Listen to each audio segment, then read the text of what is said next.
Muy buenas tardes a todos. Hoy, sábado 5 de marzo de 2022, estamos realizando el 54º conversatorio sabatino de la Academia de Historia del Valle del Cauca.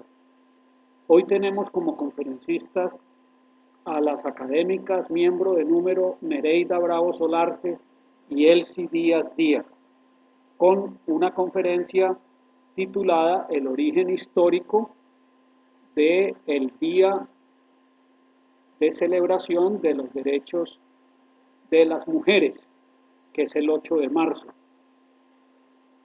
Voy a empezar presentando a la académica Nereida Bravo y luego a la académica Elsie Díaz. La académica Nereida Bravo Solarte es licenciada en Historia y Filosofía de las Universidades del Valle y San Buenaventura. Es especialista en enseñanza de la historia y especialista en metodología de la investigación en ciencias sociales de la Universidad Santiago de Cali. Es magíster en filosofía latinoamericana de la Universidad Santo Tomás. La académica Nereida se ha desempeñado como docente en el INEM Jorge Isaacs de Cali y también en la Universidad Santo Tomás. Ella es periodista con tarjeta profesional, colaboradora en los periódicos El Pueblo, El País, Occidente, Espectador y durante varios años en el antiguo diario El Crisol como columnista.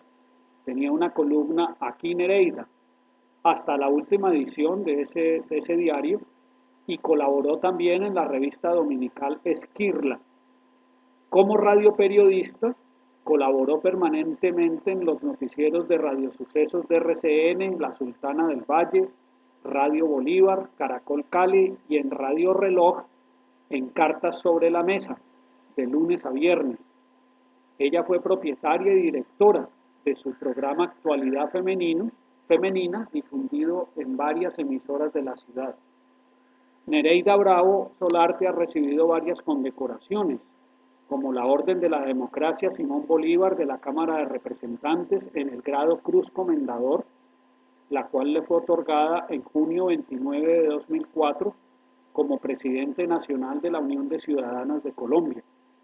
Recibió una mención honorífica otorgada por la Sociedad de Mejoras Públicas de Cali y la Medalla al Mérito Vallecaucano que le otorgó la Gobernación del Valle del Cauca el 8 de marzo de 2007 por las ejecutorias a favor de los derechos de la mujer y por la realización del programa Escuela de Ciudadanía para la Democracia, la Reconciliación y la Paz.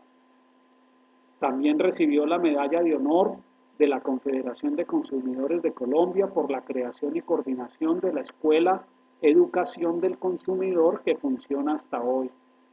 En la actualidad, ella es coordinadora del colectivo de mujeres Leedurías, que es un grupo de estudios literarios e históricos de Cineclub, y es editora de la revista Leedurías. La académica Elsie Díaz Díaz, María Elsie Díaz Díaz, es oriunda de Palmira. Ella hizo su bachillerato allá en el Liceo Femenino, entidad educativa fundada por Bettina Franqui de Franqui. Elsie Díaz recibió su título de abogada en la Facultad de Derecho de la Universidad Santiago de Cali. Es especialista en Derecho de Familia, en Derecho Administrativo y en Derecho Notarial y Registral. Ejerció los cargos de Notaria 19 de Cali, defensora de menores del Instituto Colombiano de Bienestar Familiar, directora de Acción Comunal, asesora jurídica del SENA. Todos estos cargos los desempeñó en la ciudad de Cali. Fue juez civil en Candelaria y juez penal en Sevilla y Caicedonia. Asesora para asuntos de la mujer en la Secretaría de Salud del Valle durante el gobierno de Germán Villegas Villegas, cargo al que accedió previo concurso. María Elsie Díaz Díaz ha sido litigante en Derecho de Familia y Derecho Administrativo. Es cofundadora del Colegio de Abogados de Palmira, de la Federación Colombiana de Abogadas, FECOLDA. Es cofundadora de la Asociación de Mujeres de Negocios y Profesionales, de la Sociedad Colombiana de Planificación, Es cofundadora también de la Comisión Interamericana de Mujeres de la Organización de Estados Americanos. Ha sido integrante también, fue integrante de la Comisión de Redacción del Código del Menor y ha sido conferencista de la Fundación para la Orientación Familiar en Derecho de Familia, presidente por 4 años de la Unión de Ciudadanas de Colombia, seccional Cali. Ha recibido varios reconocimientos por su gestión permanente en defensa de los derechos humanos, como la medalla Bettina Franchi del Liceo Femenino de Palmira. También recibió reconocimientos de parte del Colegio de Abogados de Palmira, de la Unión de Notariado del Valle, de la Cámara de Representantes, de la Unión de Ciudadanas de Colombia. El 4 de diciembre del año 2018 fue recibida como miembro correspondiente de la Academia de Historia del Valle del Cauca y el año pasado, a finales del año pasado, fue promovida a la categoría de miembro de número. La académica Nereida Bravo Solarte también es miembro de número de la Academia de Historia del Valle del Cauca. Muchas gracias, académico Mario Andrés. Muy buenas tardes para todas las académicas y todos los académicos y además los invitados que nos acompañan en esta tarde. Este conversatorio sabatino sobre el origen histórico de la conmemoración del Día Internacional de la Mujer es realmente un tema que se ha venido trabajando tal vez desde la década de los 80, cuando empezó en Cali a conmemorarse esta fecha. El contenido de este conversatorio de la tarde lo he organizado con la siguiente temática.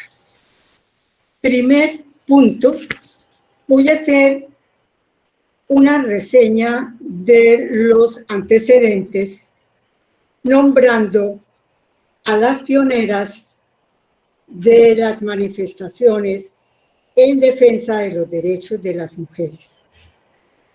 Voy a hablar en este punto sobre Lisístrata de la antigua Grecia, año 411 a.C. Además, se hablará sobre Sor Juana Inés de la Cruz y este punto terminaría con la Declaración de los Derechos de la Mujer y de la Ciudadana.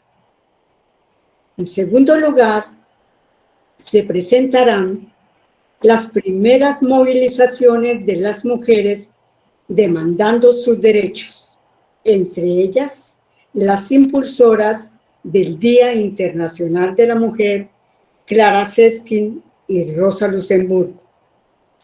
Para un cuarto punto, hablar sobre si esta conmemoración es un mito o una realidad, porque muchísimas historiadoras también de finales de la década de los 70 empezaron a investigar sobre esta realidad de las primeras manifestaciones de mujeres, alegando, demandando, exigiendo sus derechos más que todo en el campo laboral.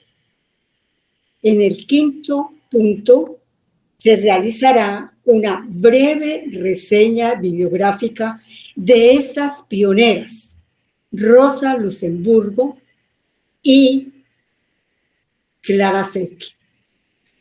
Para terminar, nombrando las conferencias mundiales organizadas por Naciones Unidas, que hasta el momento tenemos 4. La primera en la Ciudad de México en 1975, la segunda en Copenhague en 1980, la tercera en Nairobi en 1985 y la última en Beijing, 1995.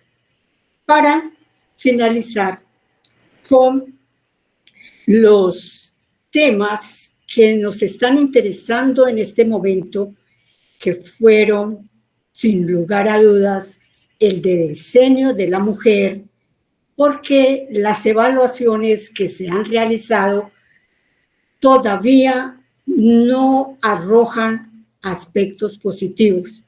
Y para terminar con el milenio de la mujer, que ya empezamos y que los logros todavía no son sentidos, y además las mujeres de la gran mayoría de los países, de estos países pobres más que todo, del Caribe y de Sudamérica, no se ven en la realidad resultados positivos. La conclusión es presentada en una forma de reflexión personal. Y quiero terminar mi primera parte con un poema de mi autoría titulado Voces de Mujeres. Entonces, empecemos hablando sobre las pioneras de las manifestaciones en defensa de los derechos de la mujer. Es importante decir que se desarrollaron en un contexto realmente donde la mujer no gozaba de los derechos. Por eso, a ellas se le da el reconocimiento histórico por ser las primeras voces que se alzaron demandando una igualdad. En el contexto tenemos que en 1910 muchas mujeres de Estados Unidos y de la gran mayoría de países europeos se reunieron en la segunda Conferencia Internacional de Mujeres Socialistas realizada en Copenhague para proclamar el 8 de marzo como el Día Internacional de las Mujeres Trabajadoras. Y años después tenemos que en la Segunda Guerra Mundial una gran cantidad de países de todo el mundo se anexaron a esta fecha.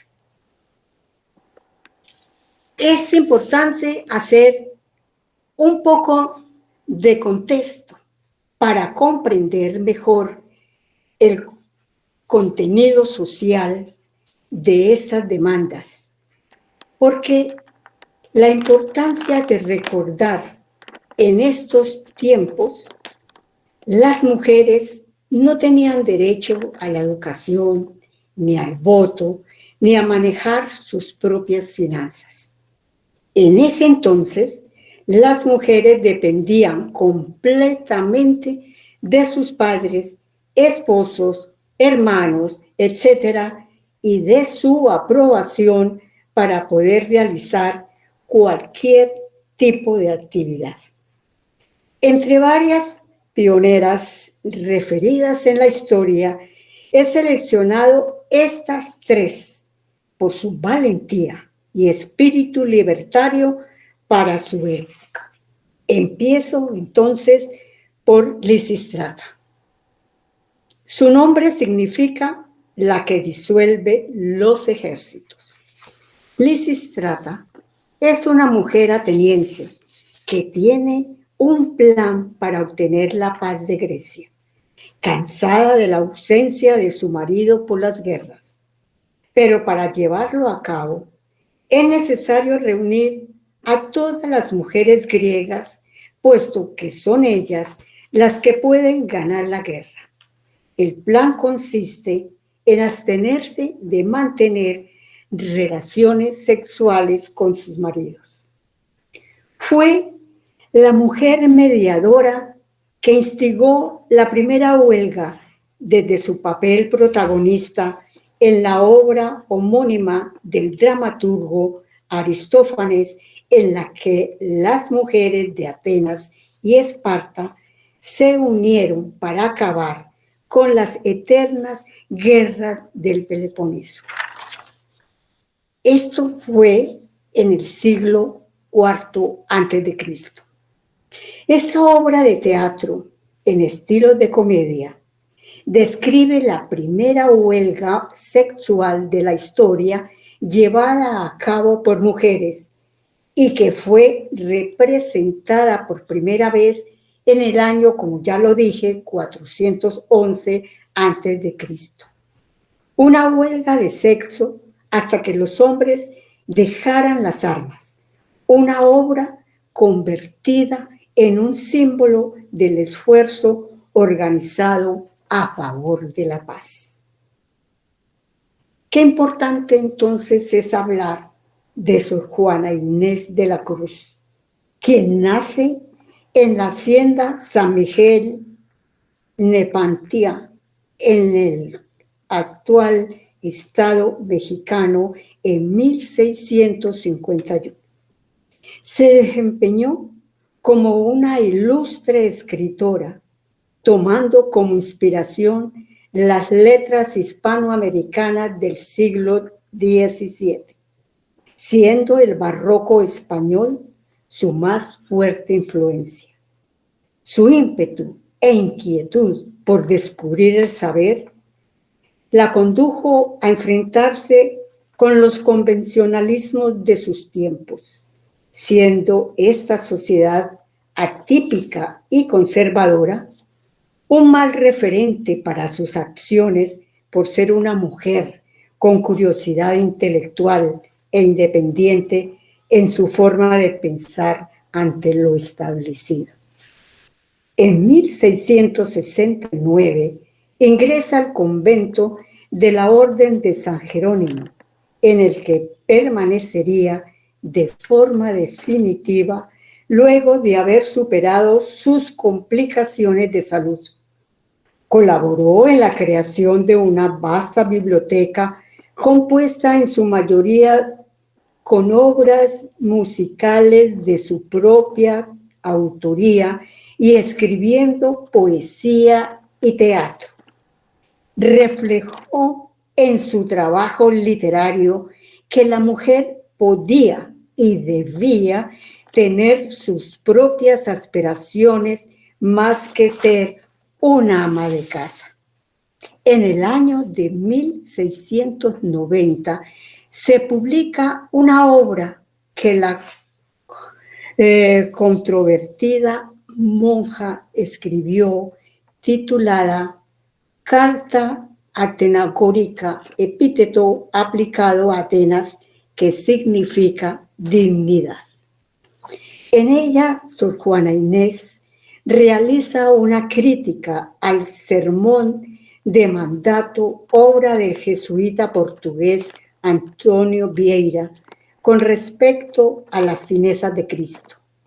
Esto llevó al obispo a redactar una carta adjunta sugiriéndole que se dedicara a la vida monástica acorde a una monja y que dejara de escribir. En respuesta a esto, Sor Juana Inés se dirige al obispo de Puebla con reivindicación por el derecho de la mujer, con el uso de prosas y un abundante contenido bibliográfico que demuestra lo ilustre de la religiosa. La crítica del obispo afectó tanto su vida que tuvo que relegarse a la vida de claustro total. Sus bienes fueron confiscados, unos y otros donados a la caridad, y su biblioteca fue incendiada. Fallece en 1695 tras ayudar a sus compañeras enfermas durante la epidemia de cólera. Después de su muerte, sus obras fueron publicadas en España y hoy en especial sus poemas, son admirados y leídos con sumo deleite.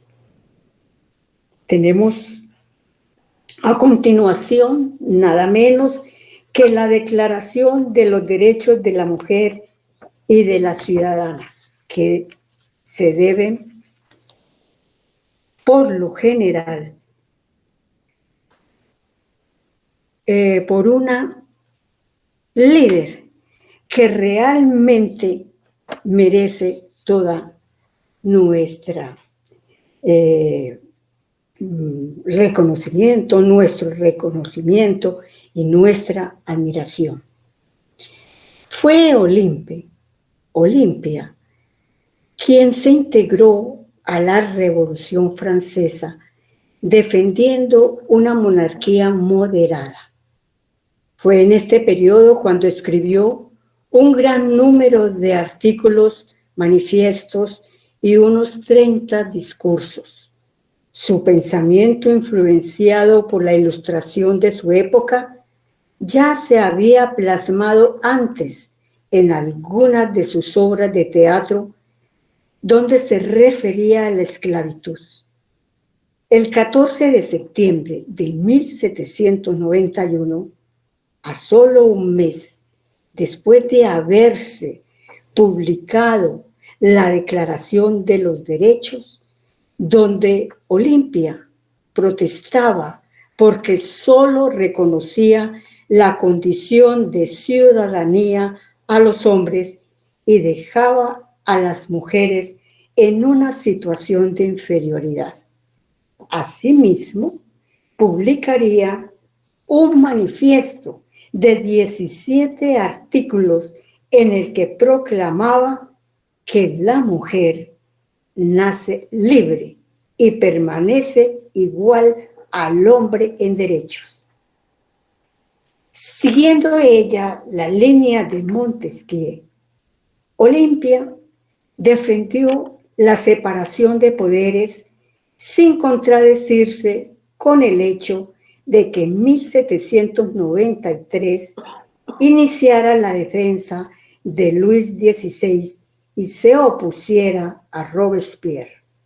De todas maneras, por sus ideas políticas, fue guillotinada el 3 de noviembre de 1793, acusada de ser la autora de un cartel girondino. Desde entonces se considera una precursora del moderno feminismo. A su muerte, su hijo renegó de ella públicamente, pero Francia y el mundo la han honrado durante más de 250 años. Su nombre y su activismo político empieza a reivindicarse ahora en la segunda mitad del siglo XXI. En el siguiente punto quiero desarrollar las primeras movilizaciones de las mujeres demandando sus derechos. Y así es que a mediados del siglo XIX, en medio de un mundo turbulento e industrializado, cada vez más las mujeres comenzaron a alzar la voz contra los abusos a los que eran ellas sometidas cotidianamente. En 1848, en un pequeño pueblo cercano a Nueva York, dos de las pioneras del feminismo, Elizabeth Cady Stanton y Lucrecia Mott, convocaron a cientos de personas a la primera Convención Nacional por los Derechos de las Mujeres, que concluyó con una declaración que se convertiría en el primer documento oficial del feminismo en Estados Unidos.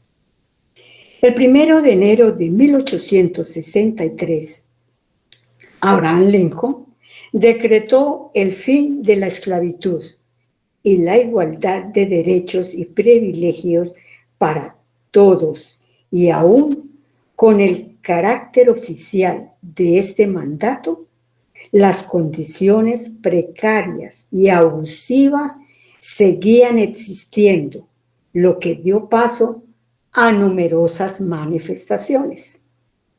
El 3 de mayo de 1908, en un teatro de Chicago, se organizó un acto denominado Día de la Mujer, presidido por destacadas mujeres políticas militantes como Karine Brown y Gertrude Huhn, y dedicado a la causa de las obreras y a denunciar la opresión de las mujeres de los Estados Unidos. Se recomendó a las militantes del Partido Socialista de ese país dedicar el último domingo de febrero a organizar actos a favor del sufragio femenino. El 28 de febrero de 1909, en Nueva York, se conmemoró por primera vez el Día Nacional de la Mujer. Más de 15,000 mujeres salieron a las calles a marchar exigiendo mejores condiciones laborales, sociales y civiles. Asimismo, mejores salarios y derecho al voto. En noviembre de 1909 comenzó la huelga de las camiseras de Nueva York, también conocida como el levantamiento de las 20,000. No fue dirigida por Clara Zetkin, ni su influencia se tuvo en cuenta, sino por otra Clara, en este caso Clara Lemlich, apoyada por la Liga Nacional de Sindicatos de Mujeres de Estados Unidos. En el marco de los movimientos en pro de la paz que surgieron en vísperas de la Primera Guerra Mundial, las mujeres rusas conmemoraron su primer Día Internacional de la Mujer el último domingo de febrero de 1913. En el resto de Europa, las mujeres organizaron muchas marchas en torno al 8 de marzo del año siguiente para protestar contra la guerra y para solidarizarse con las demás mujeres. En 1917, y como reacción a los millones de soldados rusos muertos en la guerra, las mujeres de ese país vuelven a salir a las calles el último domingo de febrero bajo el lema Pan y Paz. Se trata de una huelga que continuó varios días y acabó forzando la salida del zar. El 25 de febrero, 2 días después de que comenzara la insurrección de las mujeres en el Día Internacional de la Mujer, el zar ordenó disparar si fuera necesario para acabar con la revolución de las mujeres. Narra así la historiadora Tenma Kaplan en su libro Origen del Día Internacional de la Mujer. La medida del zar fracasó y en su lugar comenzó la Revolución de Febrero. Explica Tenma Kaplan que acabó con la abdicación del zar Nicolás II ese mismo mes de marzo. El éxito de las mujeres rusas se consagró poco después porque el gobierno provisional que se formó tras la retirada del zar le reconoció el derecho al voto. Es necesario comentar que la fecha en la que comenzó esa huelga de las mujeres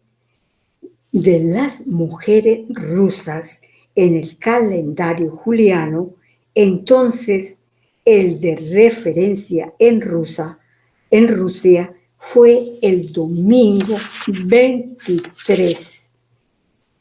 Estas mujeres en ese mismo día reconocieron que la fecha en el calendario gregoriano era el 8 de marzo y esa es la fecha en que se conmemora hoy en día.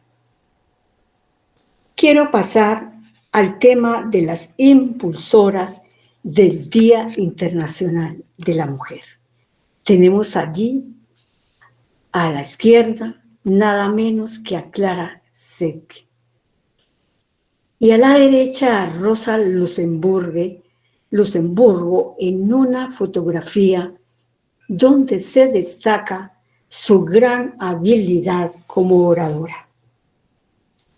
Y empiezo con Clara diciendo que en 1910, durante la Segunda Conferencia Internacional de Mujeres Socialistas en Copenhague, se proclamó el 8 de marzo como el Día Internacional de la Mujer Trabajadora y años después de la Segunda Guerra Mundial, una gran cantidad de países de todo el mundo se unieron a esta fecha. Fue hasta 1975 que las Naciones Unidas declararon el 8 de marzo como el Día Internacional de la Mujer, que encuentra sus orígenes en las manifestaciones de las mujeres, especialmente en Europa, que reclamaban a comienzos del siglo XX el derecho al voto, mejores condiciones de trabajo y la igualdad entre los sexos. Es en este contexto donde irrumpe en escena una mujer que pasaría la historia como la impulsadora del Día Internacional y fue nada menos que la líder socialista alemana Clara Zetkin, quien sugirió la idea de conmemorar un Día de la Mujer a nivel global como un día de homenaje y memoria a las mujeres trabajadoras que habían luchado por sus derechos y sus propuestas en torno a la paz. Su mención fue escuchada por un centenar de mujeres de 17 países y aprobada en forma mayoritaria. Aunque en ese momento no acordaron una fecha concreta. Pero un año después, el 19 de marzo de 1911, al conmemorarse por primera vez este día que reunió a más de 1 millón de personas en Alemania, Austria, Dinamarca y Suiza, se consideró la fecha del 8 de marzo. Además de Zetkin, otras pioneras en la reivindicación de sus derechos fueron las destacadas dirigentes Rosa Luxemburgo, Alexandra Kollontai, Madecha Krivskaya e Inesa Arman.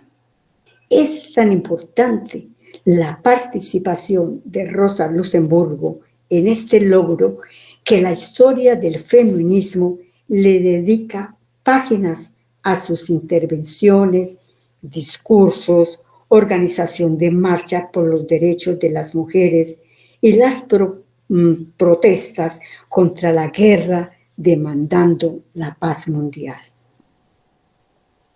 Pasemos entonces ahora al apasionante tema sobre el origen de esta fecha. ¿Es entonces mito o realidad el origen de la conmemoración del Día Internacional de la Mujer? He aquí un interrogante que todavía intentamos descifrar. El suceso más trascendental del movimiento internacional de la mujer fue cuando en la fábrica textil Compton, ubicada en Nueva York, se declaró una huelga que desmontaba la reducción de la jornada de trabajo a 10 horas, un salario igualitario al que percibían los hombres que hacían las mismas labores y la mejora de las condiciones laborales. La autora María Nuria Varela, en su libro Feminismo para principiantes, habla de una leyenda sobre el origen de este día y del uso del color violeta. La escritora cuenta que se adoptó esta fecha en honor a las 123 mujeres y 23 hombres, a los 70 heridos, el mayor de 43 años y la más joven de 14 años.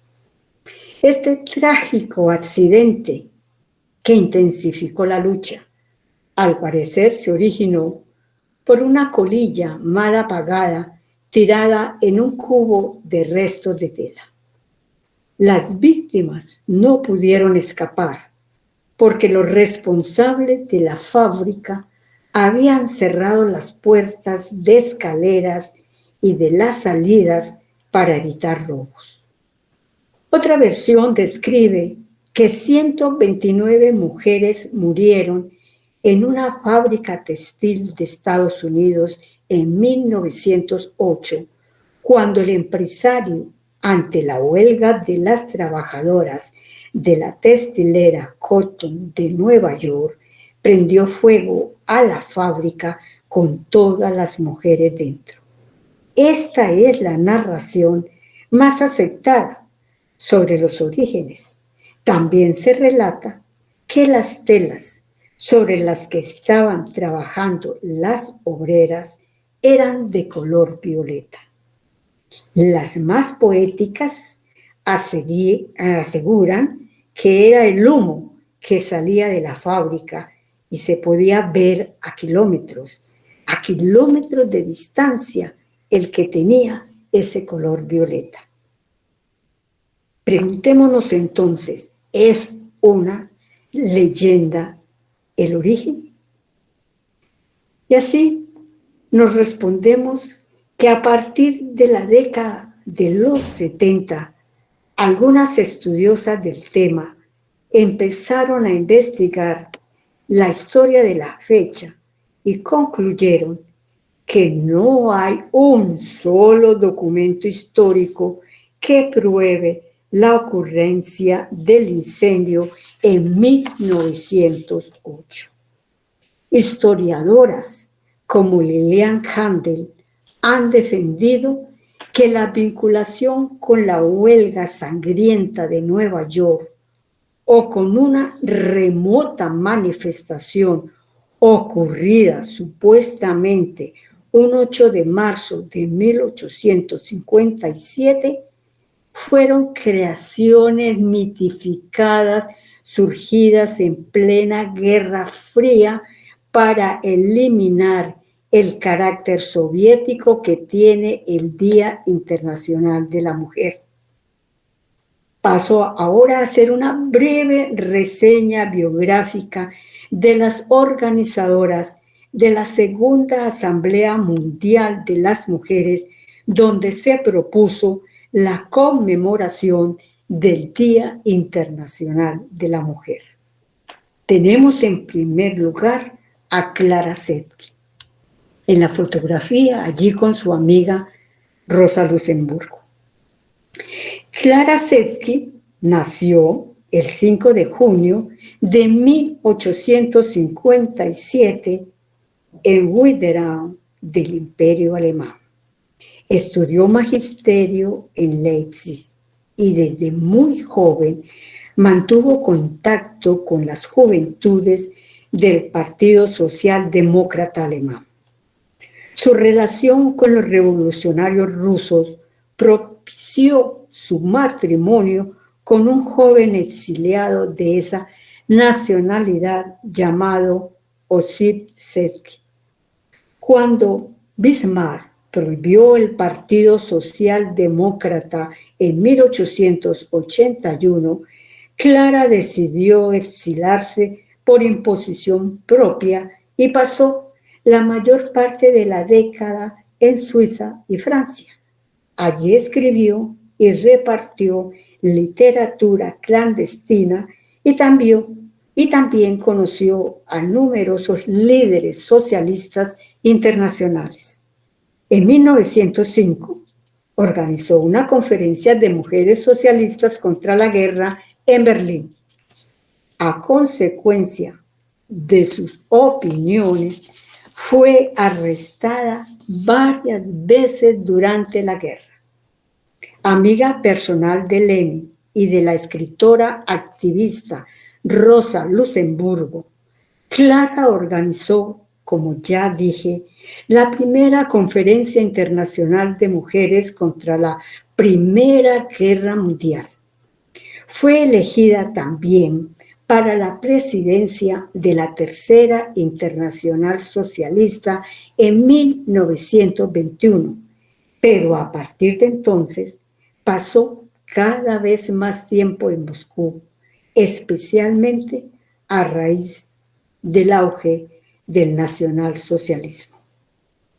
Cuando Adolfo Hitler y su partido tomaron el poder, todos los partidos opositores fueron ilegalizados y Clara se exilió de nuevo, esta vez en Moscú, donde falleció el 20 de junio de 1933.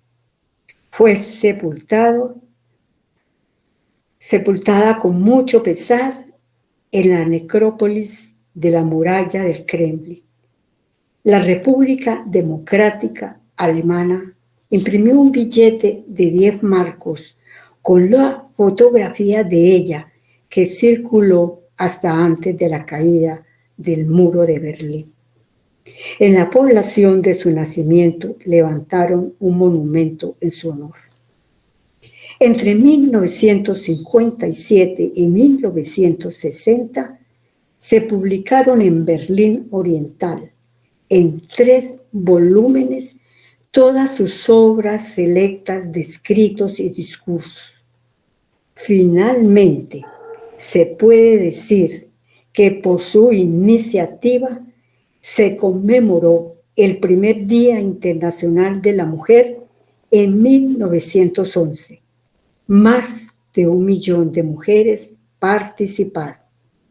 En síntesis, Clara Zetkin luchó toda su vida por combatir la feminización de la pobreza, la violencia contra la mujer y la exclusión generalizada de la mitad de la humanidad, y fomentó una transformación radical de la relación entre la mujer y el hombre en una asociación plena y en condiciones de igualdad.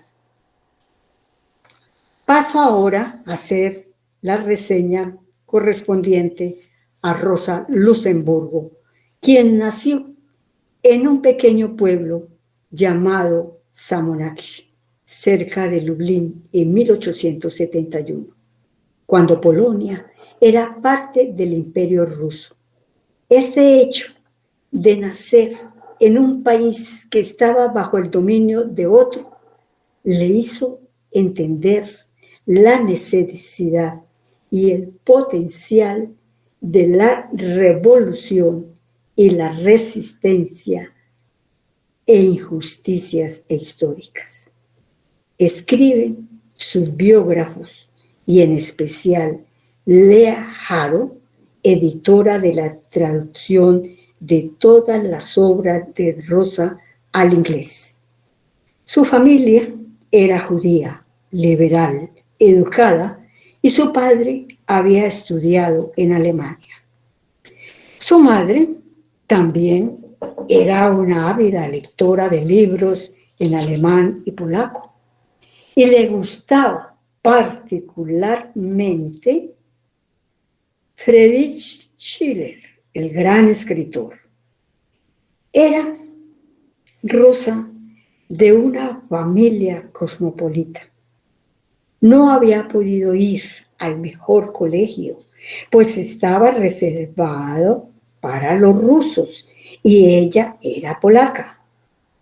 El antisemitismo antijudío era endémico en la vida cotidiana y lo sintió a diario como niña en el colegio, en la actitud de sus compañeros de clase. Y en 1881, ese sentimiento desencadenó una ola de terror.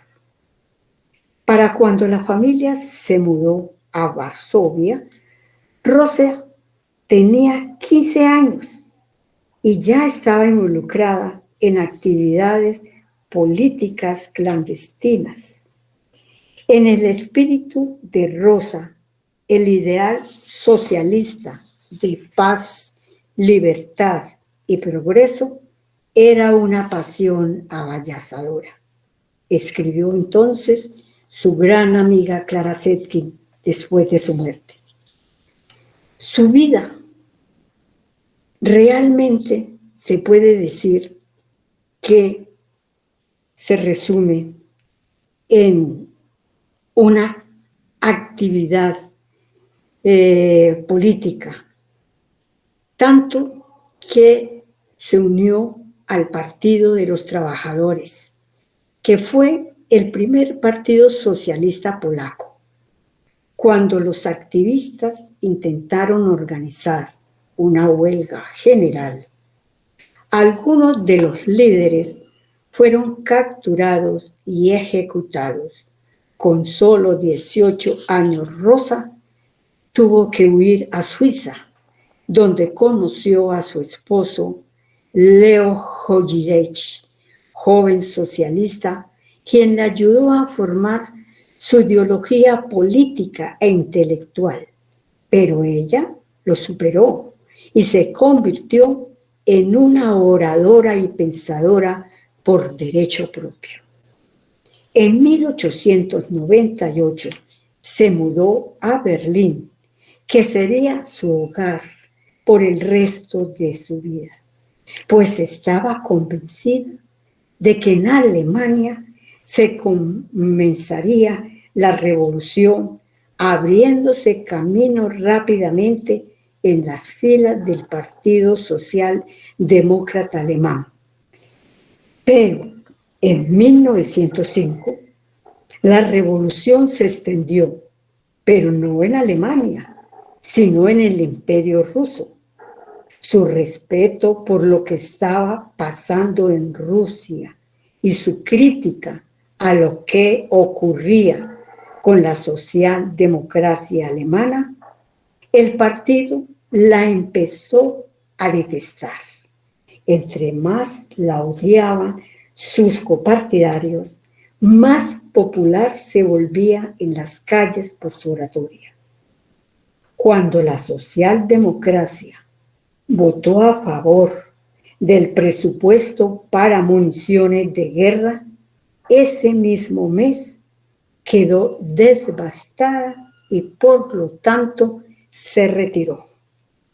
En 1916, Rosa y Clara, junto con el marxista antimilitarista Karl Liebknecht, fundaron el movimiento Liga de los Espartaquistas, que más tarde, en 1918, se transformó en el Partido Comunista Alemán. Durante esos años, Rosa Luxemburgo, ya conocida como Rosa Roja, fue encarcelada una y otra vez por encabezar protestas contra la Primera Guerra Mundial. Del 5 al 12 de enero de 1919, Berlín fue el escenario de una huelga general. El presidente socialdemócrata Friedrich Ebert respondió ordenándole a los Freikorps, que era una banda pro-nazi, que aplastara la rebelión. Y así lo hicieron, deteniendo a Rosa. Cruelmente la golpearon, torturaron y humillaron. A ella, uno de los paramilitares le rompió el cráneo con la culeta de su rifle.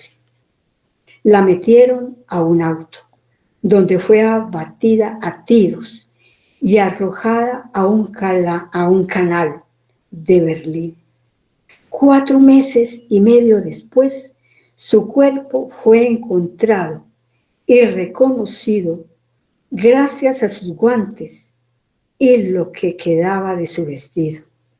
Aunque desde entonces y todavía no es seguro que fueran sus restos, pero de todas maneras, el sepelio fue el evento que permitió expresar el dolor que causó su muerte.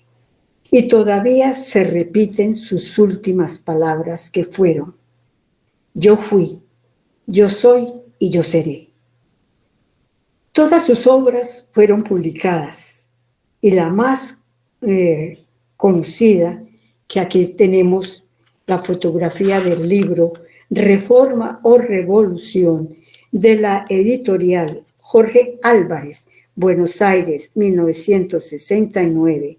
En estos tiempos de gran actualidad, conservo en mi biblioteca, que en estos días he vuelto a releer para preparar documentos acerca de los orígenes del feminismo en Europa y Estados Unidos, por su influencia más que todo en el movimiento social de mujeres que se está desarrollando en la ciudad de Medellín y que se preparan con lista propia para el Senado de la República a través del movimiento Estamos Listas, movimiento que por primera vez en Colombia se presenta para las presentes elecciones.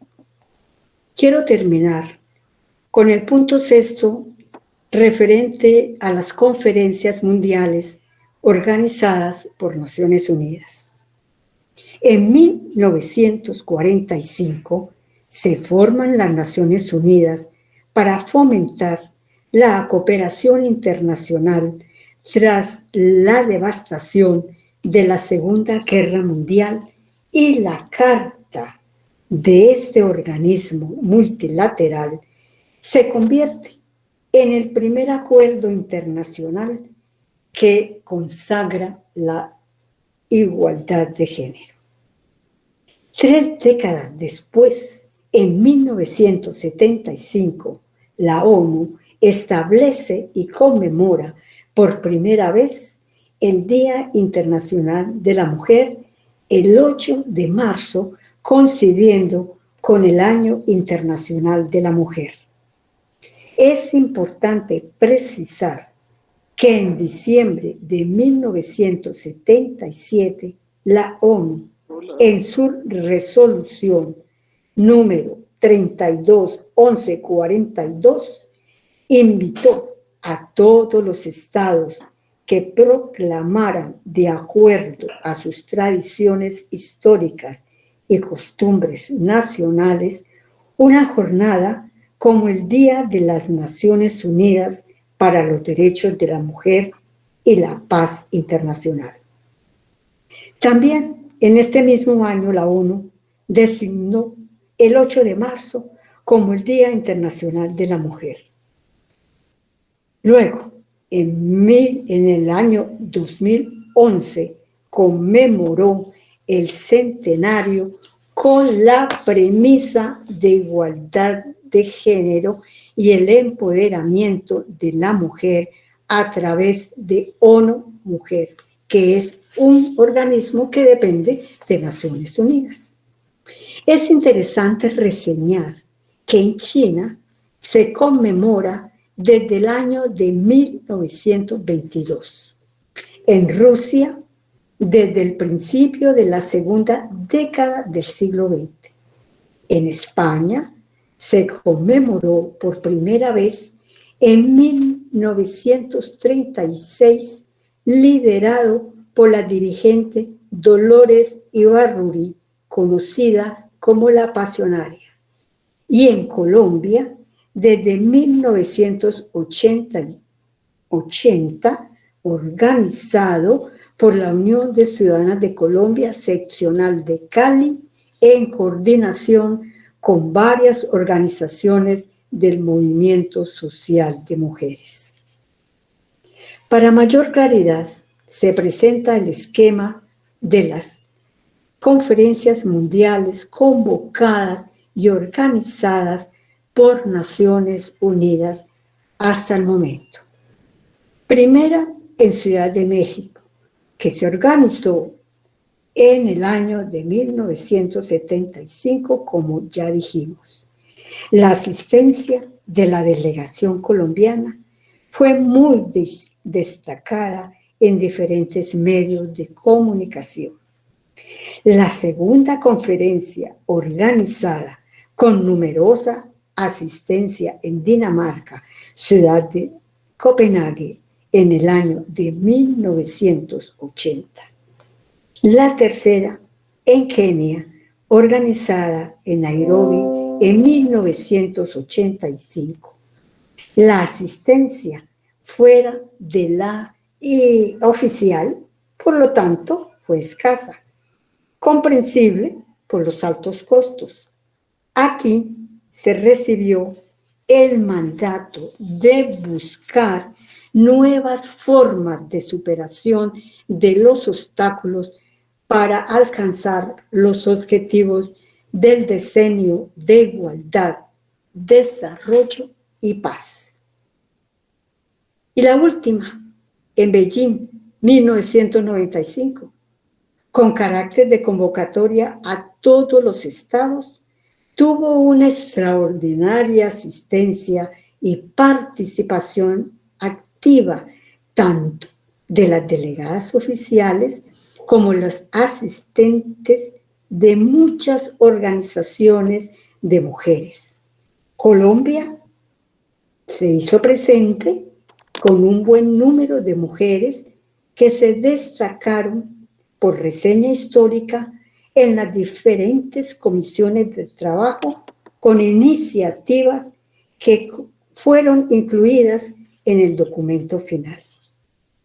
La declaración y la plataforma de Beijing es una verdadera hoja de ruta histórica firmada por 189 gobiernos que, sin lugar a dudas, estableció la agenda para la materialización de los derechos de las mujeres. Esta última ha tenido una serie de exámenes quinquenales para establecer nuevos objetivos estratégicos y medidas para el progreso de las mujeres y el logro de igualdad de género en 12 esferas cruciales que son, entre ellas, la mujer y la pobreza, educación y capacitación y la salud de las mujeres. La plataforma de acción plantea un mundo en el que todas las mujeres y las niñas puedan ejercer sus libertades y opciones y hacer realidad todos sus derechos, como el de vivir sin violencia, asistir a la escuela, a participar en las decisiones y a tener igual remuneración por igual trabajo. En el año 2014, durante la sesión número 38 de la Comisión sobre la Condición Jurídica y Social de la Mujer, realizada en Nueva York, para abordar cuestiones relativas a igualdad de género, se centró en los desafíos y logros en la aplicación de los objetivos de desarrollo del milenio para la inclusión de las mujeres y las niñas. Hoy por hoy, existen muchas expectativas por la aplicación de las políticas propuestas para el así llamado milenio de las mujeres y las niñas para un mundo mejor. El diseño de la mujer, comprendido entre 1976 y 1985, es entonces un periodo realmente interesante para todas las mujeres en el mundo.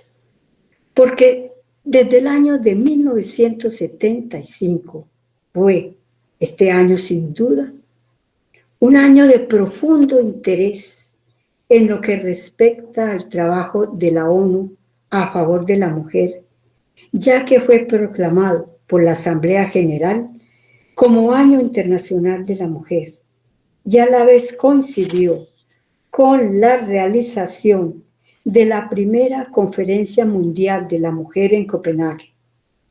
Esta conferencia, reunida en México, exhortó a los gobiernos a que formularan estrategias nacionales que establecieran metas y prioridades en sus esfuerzos. Entre 1976 y 1985 tuvo lugar la década de las Naciones Unidas para la Mujer, en la cual se puso de manifiesto un nuevo enfoque y una transformación análoga que estaba produciendo en la manera de orientar el desarrollo, pues en un inicio se creía que el desarrollo serviría para adelantar la causa de la mujer. Ahora existía el consenso de que el desarrollo no era posible sin la plena participación. Por eso, el tema fundamental del desarrollo fue igualdad, desarrollo y paz. A principios del siglo XXI, en las diferentes reuniones quinquenales, se ha propuesto una evaluación general para todos los países que lo acogieron, pero por múltiples motivos no se ha logrado. Evaluaciones parciales se han realizado con resultados muy poco positivos para la gran mayoría de países, en especial en los más pobres, recalcando que estos resultados, que constituyen un avance realmente fundamental, tenemos que tener en cuenta que se debe fundamentalmente a la pobreza, al desarrollo y a la falta de voluntad política de los gobernantes a no incluir en sus planes prioritarios las demandas aprobadas en las plataformas de estrategias de ONU Mujer. Se necesitará entonces otro decenio para el logro pleno de los derechos de las mujeres, que son derechos humanos, se preguntan los diferentes grupos sociales que reclaman con urgencia la igualdad, la paz y el desarrollo para todos. Esta tarde también nos estamos preguntando, ¿se necesitará otra década para dar cumplimiento a lo planteado en las diferentes cumbres mundiales sobre la temática mujer y sociedad? Para finalizar, quiero presentar un evento realmente importante, y es la declaración del Milenio de la Mujer declarado por la ONU en el año 2000. En septiembre del año 2000, nuestro país participó en la cumbre del milenio convocada e instalada en Nueva York. En esta declaración se plantearon como valores esenciales para las relaciones internacionales en el siglo XXI los siguientes, que son libertad, igualdad, solidaridad, tolerancia, respeto por la naturaleza y el bien común, valores para implementarse en todos los países integrantes de Naciones Unidas. La conclusión que presento a nivel de reflexión personal es la segunda. Es una reflexión que estamos presentando en pantalla y que dice: profunda reflexión nos deja esta crisis epidemiológica mundial y por igual el análisis histórico de nuestra condición de mujeres, que nos impulsa a tomar conciencia de la urgente necesidad de lograr un mundo con equidad.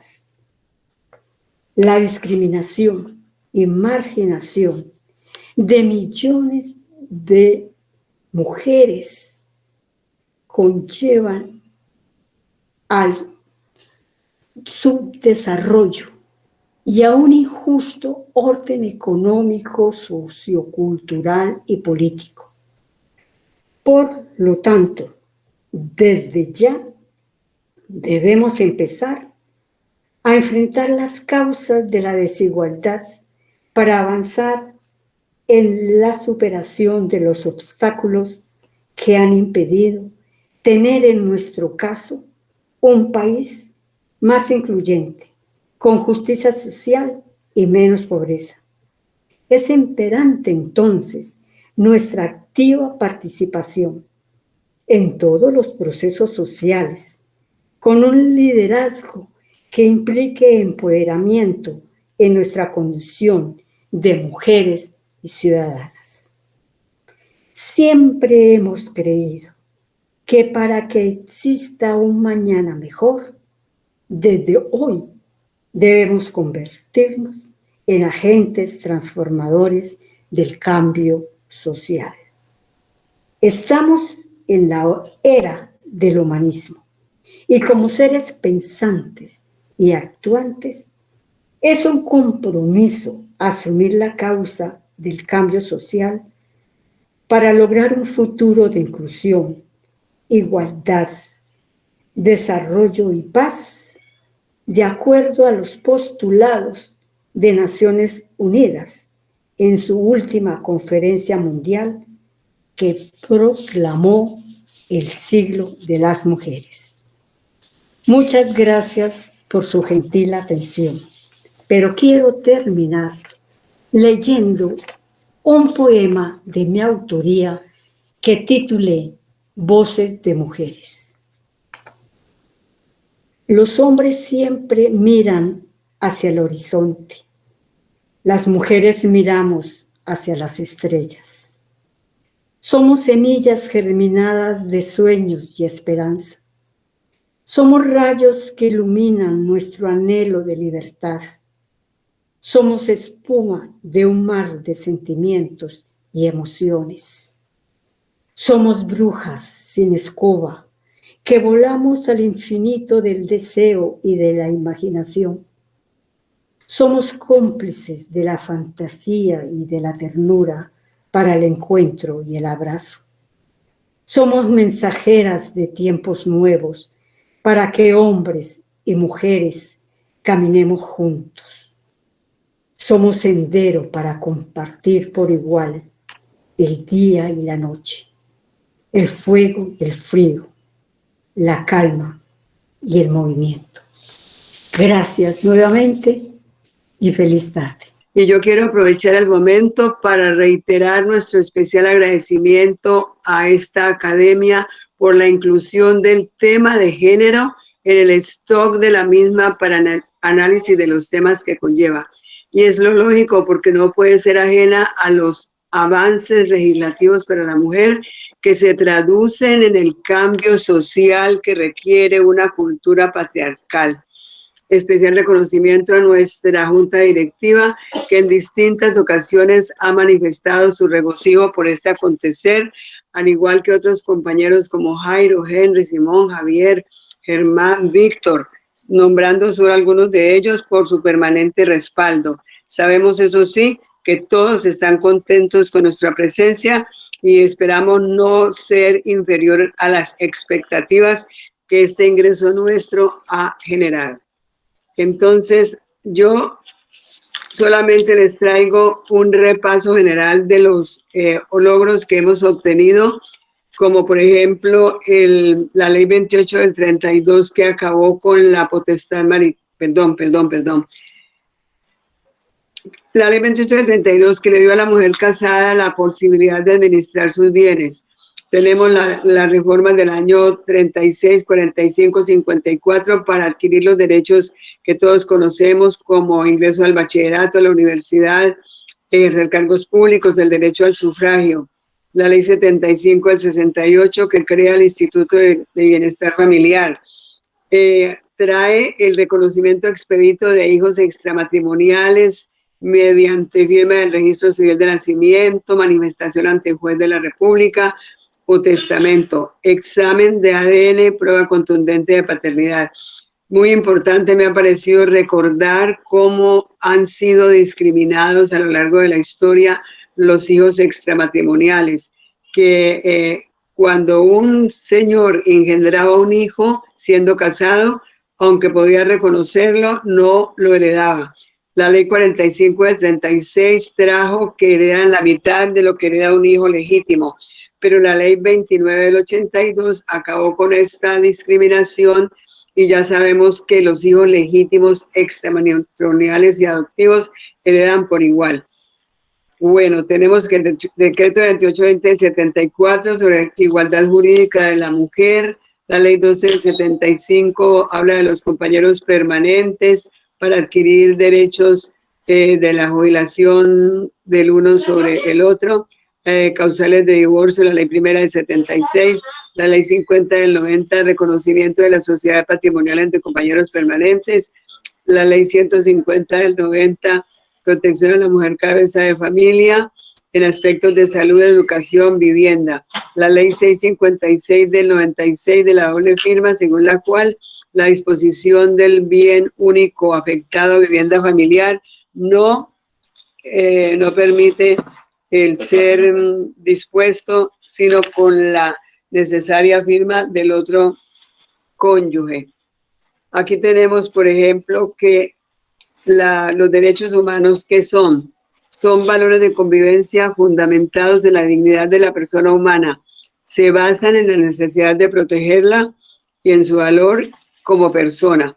Vino la Declaración Universal de los Derechos del Hombre, que no se refirió ni a las mujeres, los esclavizados, los indígenas, ni a las personas que no eran propietarias de bienes. A este respecto, ya Nereida, con lujo de detalles, nos habló de Olimpia de Gouguet, quien fue la persona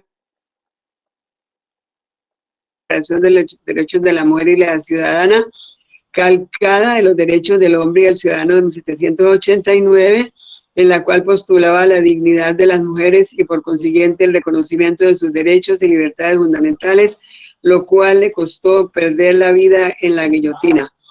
Los derechos de hermanos de las mujeres tuvieron que ser declarados mediante Asamblea General de las Naciones Unidas, mediante resolución 2017 de diciembre 10 de 1948. Un principio: toda persona tiene todos los derechos, libertades proclamados en esta declaración, sin distinción de raza, sexo, idioma, religión u opinión política. Hoy hablamos de otras nuevas generaciones de derechos. Así, por ejemplo, tenemos que los de primera generación o derechos fundamentales, derecho a la vida e integridad personal, igualdad ante la ley, igualdad de sexos, libre desarrollo de la personalidad. Segunda generación, derechos económicos, sociales y culturales. DEX, en condiciones de miseria monetaria resulta imposible disfrutar de los derechos fundamentales. Tercera generación, de los derechos colectivos o de medio ambiente, asociada al principio de solidaridad por la paz, el desarrollo y protección del medio ambiente, protección de reservas naturales, prohibición de armas químicas, biológicas y nucleares, violaciones de los derechos humanos de las mujeres en relación con su sexo en los ámbitos doméstico, laboral, económicos, políticos y culturales, violencia física, sexual, psicológica y económica, acoso sexual, violaciones, explotación sexual, trata de personas, desatención y mala atención en salud o en procedimientos médicos en condiciones inseguras, por ejemplo, la IVE, la interrupción voluntaria del embarazo, que ha despertado tanta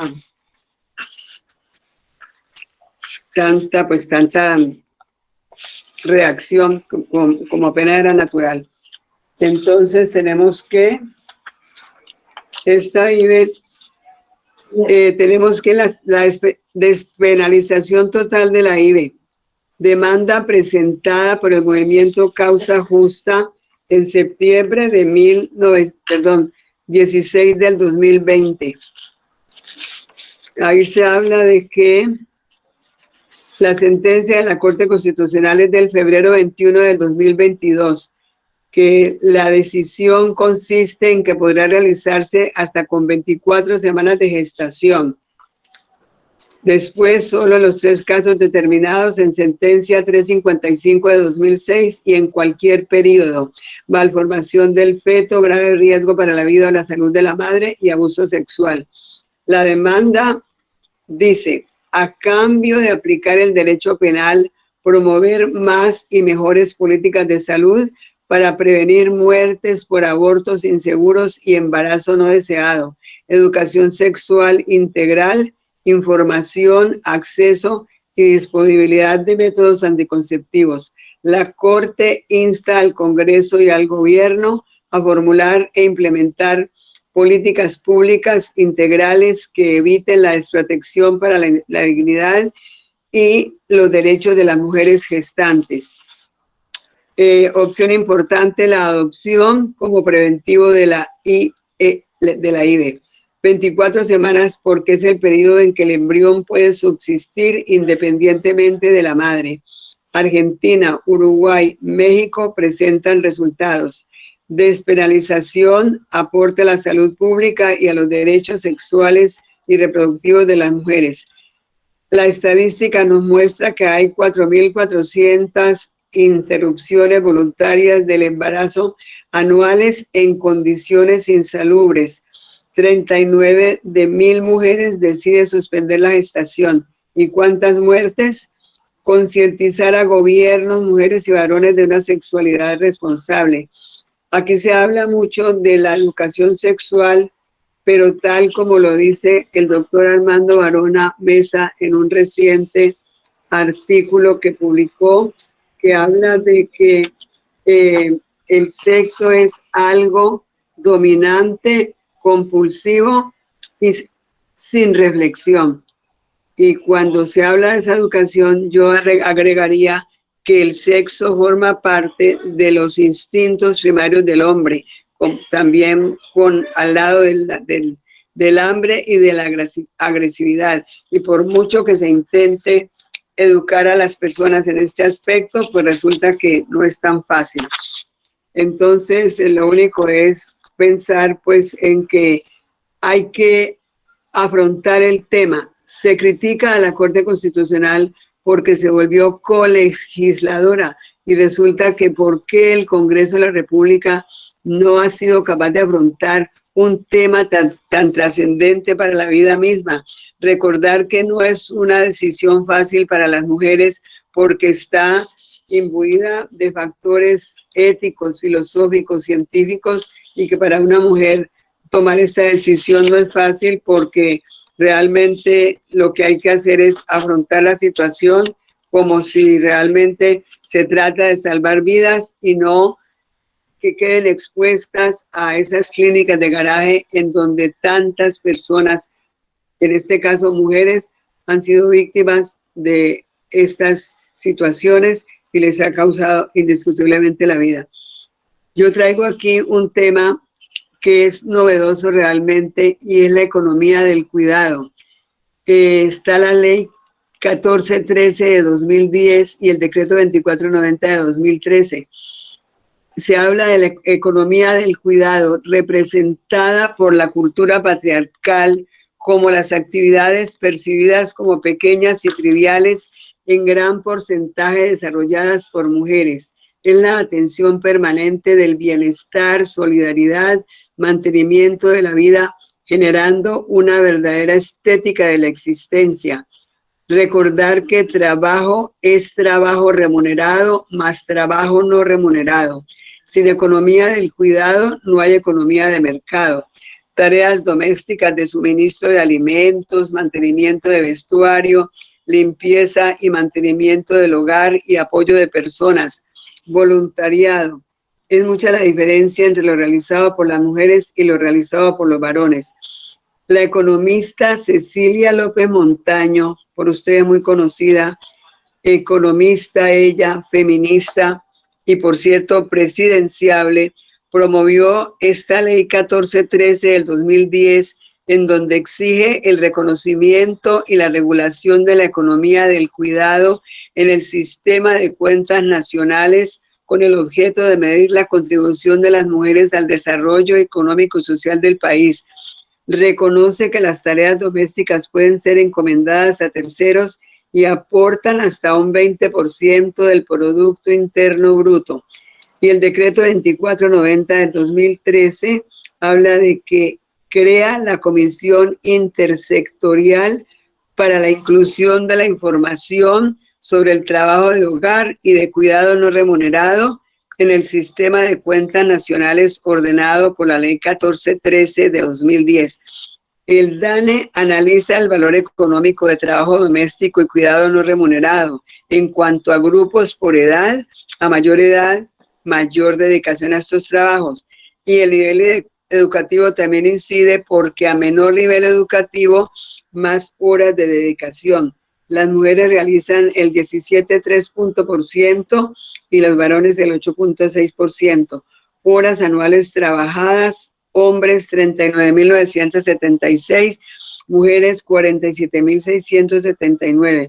Recomiendo el estudio del DANE y con todo respeto me permito, Mario Andrés y queridos compañeros, sugerir que de pronto, porque este es un tema que no es de poca trascendencia. Ya Nereida nos habló de la Conferencia Internacional de Mujeres realizada en México en 1975. Allí se empezó a dilucidar el tema, aludiendo a que de pronto podría ser tenido en cuenta para darle un valor de cambio, más no solamente un valor de uso. Eso fue en 1975 y estamos hablando de una ley del 2010, luego pasó mucho tiempo y ahora estamos en la expectativa de que esto se convierta en una realidad. El DANE sacó un estudio, repito, en donde en 26 cuadros recalca con mucha descripción muy clara en qué consiste este fenómeno de la economía del cuidado. Recomiendo este estudio y repito, de pronto podríamos invitar a un funcionario del DANE y a la misma doctora Cecilia López, quien es muy amiga de nosotras a través de la Unión de Ciudadanas de Colombia, entonces para que nos dictaran una conferencia sobre este tema, que en realidad no es de poca monta, porque es nada menos que para definir los roles que debemos asumir los seres humanos en nuestros hogares. Bueno, de otro lado, yo me permití pensar en que se podía hablar de la posibilidad de que las mujeres que puedan, digamos, tener acceso a al ejercicio del sacerdocio. El año pasado les nombré el libro En Brujas que escribió la periodista y escritora Claudia Palacios. Yo empiezo con la cuestión del cambio climático. ¿Por qué? Dirán que no tiene que ver lo uno con lo otro, pero es que este tema tan trascendental sobre el tema que es el futuro del planeta tiene a la mitad de sus pobladores muy preocupados. Entonces, ¿qué pasa aquí? Que este movimiento lo inició la adolescente sueca Greta Thunberg. Y en ese momento en que estamos, en que la Amazonía colombiana la están destruyendo los deforestadores que siembran ganadería, que les importa digamos, talar los bosques para hacerse a sus empresas madereras. El Papa estuvo por esos días refiriéndose a este tema en su visita a la Amazonía colombiana en octubre del 2019 y aboga por una ecología integral. Lo expresa en su encíclica Laudato Si, en la que enfatiza que de la mano de la justicia social va la defensa de la naturaleza. En esa misma fecha, durante el desarrollo del sínodo sobre la Amazonía, los obispos y cardenales se refirieron a otro tema muy importante, que es deseable que hombres casados y mujeres puedan impartir los sacramentos en zonas remotas para combatir la poca presencia de la Iglesia en esos lugares. Solicitan la aprobación de un ministerio instituido para la mujer dirigente de la comunidad, así como el diaconado permanente femenino. Para ello debería retomarse a la comisión de expertos creada por el pontífice en 2016 y que fue cerrada 2 años después sin ninguna conclusión definitiva. El Papa se pronunció negativamente respecto a estos temas en febrero del 2020. La postura de la Iglesia es bien cerrada, pero se está perdiendo el aporte de mujeres que quisieran contribuir al desarrollo espiritual de la humanidad. A este respecto, me permito compartir con ustedes 3 casos emblemáticos que nos presenta la periodista Claudia Palacios en su libro En Brujas, publicado el año pasado, como ya sabemos, en el cual las entrevistadas le cuentan cómo están ejerciendo su ministerio, porque ella entrevistó 83. Se trata de Carmiña Navia Velasco, Olga Lucía Álvarez Benjumea y Sandra Mazo Cardona, quienes desde sus diferentes actividades están empeñadas en la evangelización. Dicen ellas que la primera, o sea, Carmiña Navia, ella creó la institución javeriana con 100 religiosas en el mundo, 11 en Colombia, de las cuales 8 están en Cali y tienen grupos de espiritualidad feminista. Le escribieron a Juan Pablo II que eran presbíteras ordenadas y se pusieron a sus órdenes. Les dijeron que eso no era posible, que era mejor que renunciaran porque de lo contrario las excomulgaban. A todas les dio pánico, menos a Luzmila Joborobá, que manifestó: yo soy sacerdote, háganme lo que quieran, pero seguiré siéndolo. Insistió tanto que terminó siendo la única mujer reconocida por la Iglesia como ordenada. La historia de la señora Joborobá se conoce por la teóloga inglesa Mary White, quien la entrevista y escribe desde lo hondo. Yo creo que esto debe ser, no sé si es un libro o es un ensayo o es simplemente un artículo, pero así titula el escrito. Ellas ejercen su ministerio en casa iglesia. En Colombia han tenido lugar ordenaciones, por ejemplo, la de la entrevistada Álvarez Benjumea, para lo cual aportó su partida de bautismo y una carta explicativa de por qué quería ser presbítera y que le respaldara una comunidad laica en Soacha. En todas las ordenaciones de mujeres no solo impone la mano el obispo, sino la comunidad en pleno. Llevaron a una comunidad afroamericana para que le impusiera las manos y así fue ordenada. Esto sucedió en Sarasota, la Florida, y la consagraron obispa el 24 de septiembre del 2015. En Colombia hay en este momento 12 presbíteras. La entrevistada manifiesta que ha concelebrado con sacerdotes redentoristas claretianos y que el 40% de los sacerdotes las apoyan, que las mujeres deben entender que la misión de Cristo es de liberación, no de sometimiento. Sandra Mazo Cardona conoció en la universidad la teología de la liberación. Pertenece al grupo Católicas por el Derecho a Decidir, donde practican algo muy importante como es la libertad de conciencia. Estos ejemplos de mujeres que tienen la aptitud indispensable para dedicar gran parte de sus horas a prestar un servicio a la comunidad a través de la evangelización y ayudar a los más necesitados, son ejemplos realmente dignos de imitar por las mujeres que están interesadas en el tema, porque no aceptan lo inaceptable, que no puedan ejercer el sacerdocio, mujeres que quizás quieren hacer su aporte para contribuir al desarrollo espiritual de la humanidad desde este mismo. Si la consecución de otros derechos ha constituido una revolución pacífica, este aspecto de la aspiración de algunas a ser presbíteras o sacerdotisas sería una conquista que marcaría un hito en la plena incursión de las mujeres en todas las esferas que impone una vida plena. Se requiere un cambio de mentalidad que no será fácil porque nuestra cultura es patriarcal y nuestra iglesia, que forma parte de esta cultura, no es la excepción. Trayendo a colación estos tres casos aludidos, yo podría decir que principio tienen las cosas. Entonces realmente se trata de que pues realmente en principio tienen las cosas y es de esperar que la iglesia reaccione y que se está perdiendo de un gran número de mujeres en donde en Colombia, por ejemplo, somos el 51% y muchas de ellas, no todas. Yo, por ejemplo, no estaría interesada en el tema, pero abogamos es por los derechos de las otras. Bueno, tenemos aquí que la ley 1258 de 1258 de diciembre del 2008 para sancionar la violencia contra la mujer consta de 37 artículos encaminados a su protección mediante la adopción de políticas públicas necesarias para acceder a los procedimientos judiciales y administrativos. Contempla principios como el de la igualdad real y efectiva. Reitera que los derechos de las mujeres son derechos humanos. Las mujeres víctimas de violencia tienen derecho a recibir atención integral.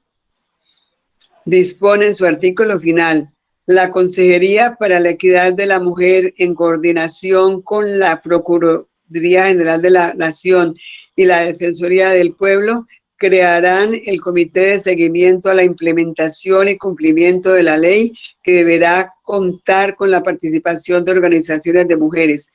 Imposible no recordar cómo en vísperas de la primera elección popular de alcaldes, desde la Unión de Ciudadanas de Colombia, le presentamos una propuesta para la creación de la primera inspección para la defensa de la mujer y la familia al candidato Carlos Holmes Trujillo, que en paz descanse, y la cumplió correspondiéndole al doctor Armando Barona Mesa, en su calidad de secretario de Gobierno Municipal, acompañar al alcalde en la firma del decreto respectivo.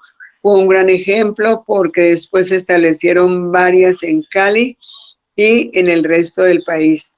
Yo quiero traer a colación un ejemplo realmente que es emblemático y es relacionado con la periodista Ginette Bedoya. Recordarles que el día 25 de mayo de 2000, la periodista Ginette Bedoya fue víctima de brutal ataque sexual, incluido secuestro y tortura por parte de paramilitares. A raíz de semejante afrenta, inició la campaña preventiva No es hora de callar. Por su decisión para respaldar a las víctimas de este flagelo, ha recibido varios reconocimientos, entre ellos el que entrega la Organización de los Derechos Humanos Row Inward, el premio Mujeres Anna Klein, y el 1 de mayo del 2020 recibió el Premio Mundial de Libertad de Prensa, creado en 1977, que lleva el nombre del inmolado periodista Guillermo Cano y que otorga la UNESCO. Manifestó al recibir el reconocimiento: Recibir el premio de la UNESCO me impulsó, pero también es una gran responsabilidad porque lo que trae el premio es impulsar las voces de otras mujeres periodistas, de otros periodistas. Este galardón, dice ella, es para cada una de las personas que creen que visibilizar la violencia contra la mujer es la mejor manera de transformar el mundo. Inspirada en ella, Colombia ya tiene un observatorio de medios de violencia de género para que las noticias y la información se aborden con la responsabilidad y el respeto que exige el hecho de que su país sea el segundo, después de México, con más de casos de violencia contra la mujer. ¿Ustedes sabían eso? Que Colombia es el segundo país después de México en donde tenemos más violencia contra las mujeres. Bueno, yo creo que aquí faltaría solamente la cuestión de la ley de cuotas. La ley de cuotas que todos conocemos inició su génesis en una propuesta que llevamos en Paipa con la Unión de Ciudadanas de Colombia para que la mujer tuviera representación en los diferentes cargos de elección popular de acuerdo a la votación obtenida en las elecciones inmediatamente anteriores. Lo que se logró fue el artículo 40 de la Constitución, que habla de que la mujer tendrá una adecuada y decisiva representación en los cargos decisorios de la administración pública. Pero vino después la reforma del 2015, que determinó que se deben adoptar progresivamente los principios de paridad, alternancia y universalidad en la conformación de las listas y la selección de candidaturas. Sabemos que la paridad indica que el 50% de integrantes en todos los espacios de participación ciudadana deben ser mujeres. Universalidad, la cuota de género que debe ser aplicada en todas las corporaciones colegiadas. Y alternancia en los cargos públicos que tienen su origen en el sistema de rotación de cargos. La Agencia de las Naciones Unidas para la Igualdad de Género y Empoderamiento de las Mujeres y la Registraduría Nacional del Estado Civil de Colombia presentaron el informe El camino hacia la paridad en el Congreso colombiano, según el cual la representación femenina en el legislativo es inferior al promedio de América Latina y del mundo. En Colombia, sabemos, es solo del 19,7%. Ana Gesmes García, representante ONU Mujeres en Colombia, sostiene que la comunidad política debe analizar cuáles son los elementos que limitan la plena participación de las mujeres. Yo traigo a colación varias posibles explicaciones. Primero, las desiguales condiciones producto de la financiación de las campañas políticas con pocos mecanismos de control que abren las puertas a los dineros ilegales y a los legales con intereses corporativos. Se agrega la violencia presente en la vida cotidiana de muchas mujeres, la cual se exacerba cuando deciden salir de los roles tradicionales y se embarcan en una carrera política. Se agrega sus situaciones con sus copartidarios, quienes no aceptan que ellas sean su competencia. Las que triunfan pertenecen a familias tradicionales, a las élites económicas o políticas que no enfrentan las discriminaciones que padecen las lideresas de sectores populares, campesinas, indígenas o afrodescendientes. Estos dos últimos tipos de sectores, ya lo sabemos, han tenido que ser objeto de circunscripciones especiales. Así que el cambio necesario está en las reglas del juego político, las cuales deben brindarles oportunidades a quienes han sido negadas históricamente. Se ha dicho que la ley de cuotas es obsoleta e insuficiente, pero en su momento tenemos que reconocerlo y somos, ya saben ustedes, tenemos la génesis de esa ley. En su momento significó un buen comienzo y ha sido la mejor herramienta política de reparación histórica, herramienta temporal que busca reparar las injusticias de la mayoría de los pactos políticos entre los hombres. Recordar que el artículo 43 de una Constitución, cuando dice que la mujer y el hombre tienen iguales derechos y oportunidades, es insuficiente y es indispensable llevarlo a la realidad. El concepto de paridad es un desencadenador de conciencia, pues nos lleva a reconocer que el citado artículo no produce per se una igualdad concreta entre hombres y mujeres que debería ser un principio fundamental del ejercicio de la democracia. La paridad es un concepto obligado de la misma. En las próximas elecciones tendremos oportunidad de constatar cómo esta aspiración de la paridad política o representativa se convierte en realidad. Tenemos el ejemplo de las mujeres, un grupo extraordinario denominado Estamos Listas de Medellín, que presentará una lista al Congreso integrada por solo mujeres. No son solo mujeres, son 11 mujeres y 5 hombres. Les deseamos el mayor de los éxitos. Pues en realidad yo quiero agradecerles su atención, pensar en que los 3 aspectos de la paridad, el del cuidado personal, por ejemplo, son asuntos que son a la expectativa de que se vuelvan realidad en el sentido de que, por ejemplo, la economía de mercado, la cuestión de la paridad y la cuestión de la IVE, ¿no? Que la IVE se cumpla y no se siga tropezando con todos los obstáculos que han tenido las mujeres, que entre otras cosas ha sido la objeción de conciencia que argumentan algunos médicos y EPS, lo cual dilata el término para el cual el procedimiento ha sido, digamos, injustamente no realizado a tiempo, con grave perjuicio para las mujeres, lo cual lo hace más doloroso desde el punto de vista psicológico. Lo que sí está claro es que existen las leyes en estos 3 aspectos y hay sentencias, y que el denominador común de estas situaciones es eso, que existen por el respaldo legal y o constitucional. Para lo del sacerdocio sí está para el análisis y se espera una decisión positiva, por lo menos en el transcurso de este siglo. Depende, creo yo, en últimas, de la decisión del Papa. Las mujeres interesadas en convertir en realidad su aspiración deben buscar la manera de organizar su lucha y mirar el ejemplo de estas 3 damas, sobre todo de la segunda, Olga Lucía Álvarez Benjumea, quien es obispa. Ustedes dirán que esto parece ciencia ficción, pero principio tienen las cosas. Y es de esperar que en el transcurso, ya lo dije, de este siglo, tan justa idea se pueda volver realidad. Muchas gracias, amables compañeros.